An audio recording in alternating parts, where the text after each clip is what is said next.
Bom, prosseguindo no estudo dos evangelhos, estamos na página 90, o item 12 do material didático. Vamos falar agora sobre a ressurreição. E vamos novamente contextualizar, porque Jesus está no templo, faltam cerca de 3 dias para o fim do seu ministério, para a sua morte,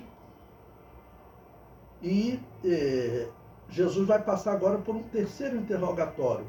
Primeiro interrogaram ele: com que autoridade fazes essas coisas? Tá bom? E depois interrogaram se era lícito pagar tributo a César. E naquele interrogatório estavam envolvidos principalmente os fariseus. E agora, abra então a sua Bíblia em Mateus capítulo 22, vai ser o nosso texto-chave aí para nós lermos, mas também mantenha aberto em Lucas capítulo 20, e nós vamos ler alguns versículos de Lucas. Então, Mateus capítulo 22, versículo 23. No mesmo dia, então, como eu disse, faltam cerca de 3 dias para a morte de Jesus, ele está no templo. E depois desse desafio dos fariseus, então no mesmo dia ainda, certamente ainda no templo, chegaram junto dele os saduceus, que dizem não haver ressurreição, e o interrogaram, dizendo: Mestre, Moisés disse, se morrer alguém, não tendo filhos, casará o seu irmão com a mulher dele, e suscitará descendência a seu irmão. Ou seja, eles vão utilizar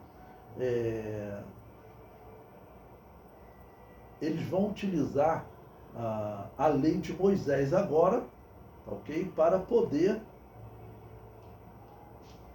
de alguma maneira, também dissuadir Jesus.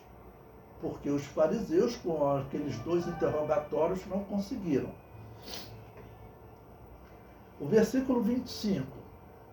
Ora, houve entre nós 7 irmãos. O primeiro, tendo casado, morreu, e não tendo descendência, deixou sua mulher a seu irmão. Da mesma sorte, o segundo e o terceiro até o 7º. Esse aqui, provavelmente, era o maior argumento que os saduceus tinham contra os fariseus. Os saduceus e os fariseus, eles dividiam a responsabilidade religiosa em Israel. Eram os 2 maiores grupos, sendo que os fariseus eram o maior. O apóstolo Paulo, num determinado momento que ele vai diante do Sinédrio, ele acaba criando um conflito entre os fariseus e os saduceus para que o seu interrogatório, seu julgamento fosse interrompido. Porque ele falou: olha, eu estou aqui sendo julgado pela questão da ressurreição. Aí os fariseus falaram: não, peraí, nesse tema ele está certo. E os saduceus discordaram, virou uma confusão, o interrogatório acabou. Apesar dos saduceus serem minoria, diz a história, o sumo sacerdote desse período era saduceu. Até eu escrevi um artigo que está saindo agora no mês de outubro, outubro de 2024, nesse trimestre, na CPAD, na revista Educador Cristão, falando sobre a pedagogia de Isaías, é o tema do artigo. E eu cito isso: Isaías, ele não tinha crédito nos dias do Novo Testamento, pelo menos para o sumo sacerdote, que os saduceus não acreditavam que Isaías era um profeta inspirado por Deus. Para eles, só os livros de Moisés eram inspirados por Deus. Por isso que eles estão trazendo aqui uma questão ligada a Moisés. E repetindo, certamente esse argumento seria o melhor argumento deles, porque eles entendem que o reino de Deus vai ser só aqui na terra. Eles não pensam na eternidade. Esse é o argumento deles. E Jesus vai responder de acordo com a vida eterna, a vida espiritual, eternamente. Versículo 27. Por fim, depois de todos, morreu também a mulher. Então, os 7 irmãos que possuíram aquela mulher morreram, e a mulher também morreu. E prossegue: portanto, na ressurreição, de qual dos 7 será a mulher, visto que todos a possuíram? Jesus, porém, respondendo, disse-lhes: errai não conhecendo as Escrituras nem o poder de Deus. Porque na ressurreição nem casam, nem são dados em casamento, mas serão como os anjos no céu. E acerca da ressurreição dos mortos, não tende lido o que Deus vos declarou, dizendo: eu sou o Deus de Abraão, o Deus de Isaque e o Deus de Jacó. Ora, Deus não é Deus dos mortos, mas dos vivos. E as turbas, ouvindo isso, ficaram maravilhadas da sua doutrina. No tópico anterior, nós vimos que fariseus e saduceus, fariseus e herodianos, eles ficaram maravilhados quando ouviram a resposta de Jesus acerca do tributo. Tá bom? E agora eles ficam maravilhados, né, quando conversam entre eles, ok? Ficam maravilhados de como Jesus responde todas as questões. Como eu disse para vocês, não é questão de que Jesus fosse um sábio. Jesus, ele é a sabedoria. E sempre é dito que Jesus sabia qual era a intenção deles. Ok? Bom, agora, abram em Lucas capítulo 20 para complementar essa leitura. Os escribas que estavam ali, que era um terceiro grupo, vamos dizer, ou um quarto grupo, né, que falaram de fariseus, herodianos e saduceus desafiando Jesus. Os escribas eram um grupo dentre esses grupos. O escriba, ele poderia ser fariseu ou saduceu. Normalmente eles eram fariseus.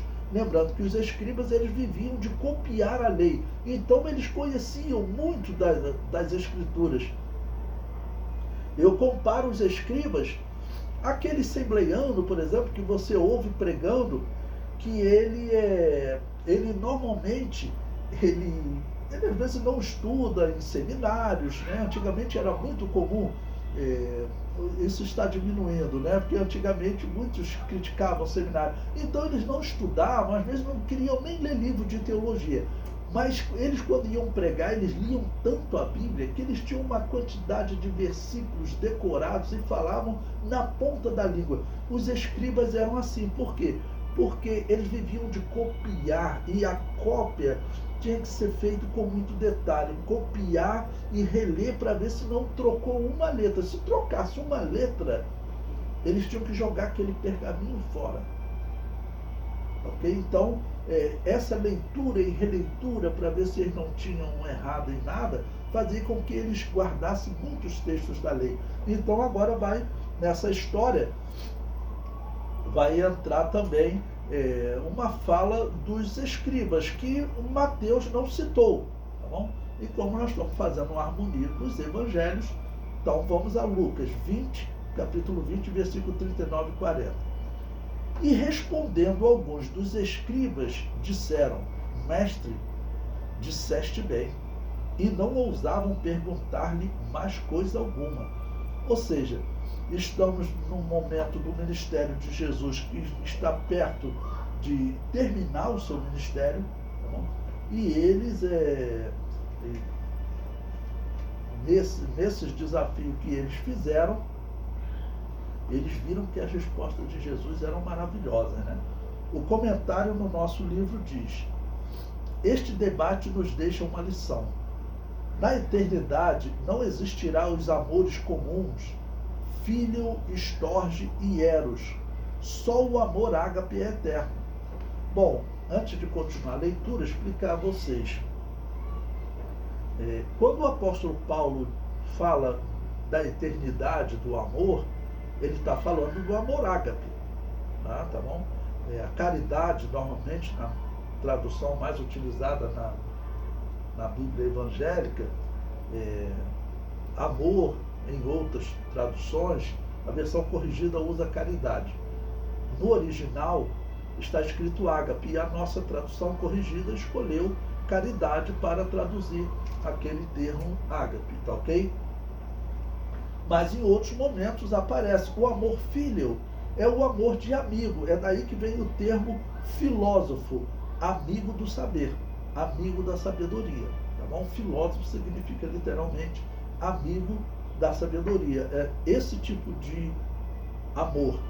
Alguns falam que filósofo significa amor à sabedoria, mas o amor no grego, como tem essas diversas palavras, filósofo vem de filho, que é amigo, amigo do saber. Ou seja, no céu não vai haver amizade. Hoje nós temos amigos aqui na Terra. Na eternidade esse amor deixa de existir. O segundo amor é o storge, que é o amor familiar, que nós temos pelos nossos pais, pelos nossos irmãos, pelos nossos filhos e também temos pela nossa esposa, um amor familiar. Tá bom? E o terceiro é o amor eros, que não é um amor maligno, como alguns colocam. É o amor que o homem tem pela mulher, o marido tem pela esposa. Tá bom? O amor eros. Tá bom? E, repetindo, quando o apóstolo Paulo diz que o amor é eterno, ou a caridade é eterna, ele está usando o amor ágape, por isso que eu coloquei aí. Só o amor ágape é eterno. Vai ter um momento um pouco à frente que nós vamos ainda estudar, que Jesus chega para Pedro, mas é interessante citar aqui agora, e pergunta a ele: Pedro, tu me amas? Né? E Pedro responde a Jesus, que ama Jesus com amor filial, enquanto Jesus pergunta se ele ama com amor ágape. Pedro responde que ele ama com amor de amigo. Por que Pedro vai falar isso? Porque Pedro tinha negado. Aí Jesus pergunta a segunda vez: Pedro, tu me amas com amor ágape? Nada disso nós conseguimos ver na nossa tradução. Aí Pedro responde: Senhor, eu te amo com amor filial, ou seja, com amor de amigo. Eu não te amo com amor perfeito. Essa é a mensagem do texto. E aí a terceira vez Jesus pergunta: então tu me amas com amor de amigo, né, Pedro? E Pedro se entristece, ele diz: Senhor, tu sabes todas as coisas, eu te amo com amor de amigo. Em todos os casos, Jesus responde para ele: apacenta as minhas ovelhas. Ou seja, o fato de tu ter me traído não significa que tu me ames que tu não me ames com amor ágape. O que vai mostrar que você realmente me ama com amor ágape é se você apacentar as minhas ovelhas.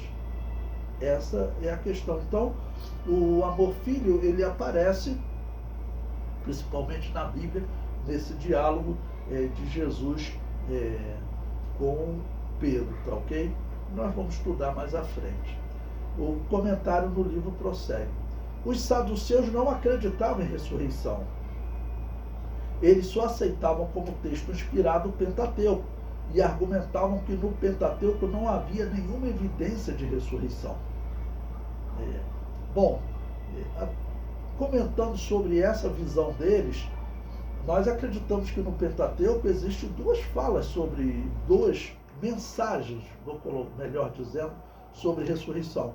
O autor dos Hebreus, ele diz que quando Abraão leva o seu filho Isaque para sacrificá-lo, Abraão acreditava que Deus poderia ressuscitá-lo dos mortos. Por quê? Porque Deus havia dito que nele seria feita a sua descendência. Então, quando Deus o prova, sacrifica seu filho Isaque, Deus está provando ele, dizendo: vamos ver se ele acredita na minha palavra, que eu disse que nele vai ser feita a sua descendência. Então, o autor dos Hebreus diz que Abraão acreditava que Deus poderia ressuscitá-lo dos mortos. Isso está no Pentateuco, o livro de Gênesis faz parte do Pentateuco. É claro que é questão de interpretação. Os saduceus não interpretavam assim. E a segunda, vamos dizer, possibilidade de ressurreição está na morte de Moisés. Está na morte de Moisés. Romanos 5,14, o apóstolo Paulo diz que a morte reinou desde Adão até Moisés. Porque o autor da parte final de Deuteronômio, que não foi Moisés, que relatou a subida de Moisés ao monte, ele diz que Moisés morreu lá, que o próprio Deus o sepultou. Tá bom? Mas é claro que ninguém viu Deus sepultando Moisés. Ele falou isso porque ninguém ficava sem sepultamento. Então, por isso ele interpreta que o próprio Deus o sepultou. Mas havia entre os judeus também a crença que Moisés teria ressuscitado. Essa crença, ela é possível ser verdadeira por conta desse versículo de Romanos 5,14, que o apóstolo Paulo diz que a morte reinou desde Adão até Moisés. O que significa a morte perdeu o seu reinado com Moisés? Moisés teria sido o primeiro a ressuscitar. Tá bom? Isso também eu expliquei a vocês quando nós falamos sobre o Monte da Transfiguração, que Moisés apareceu no Monte da Transfiguração. Então, eu acredito que Moisés ressuscitou, senão ele não apareceria ali. E essa história de que Moisés teria ressuscitado, ela também tem uma evidência em Judas, versículo 9, porque ele fala de um combate entre o arcanjo Miguel e Satanás pelo corpo de Moisés. Essa história Judas tirou dessa tradição judaica, que é relatada em um livro apócrifo chamado Assunção de Moisés. E nós sempre dizemos, o livro Assunção de Moisés não é inspirado por Deus, mas se Judas foi inspirado para citar, então, Judas sendo inspirado por Deus, nós temos que ter essa história como verdadeira.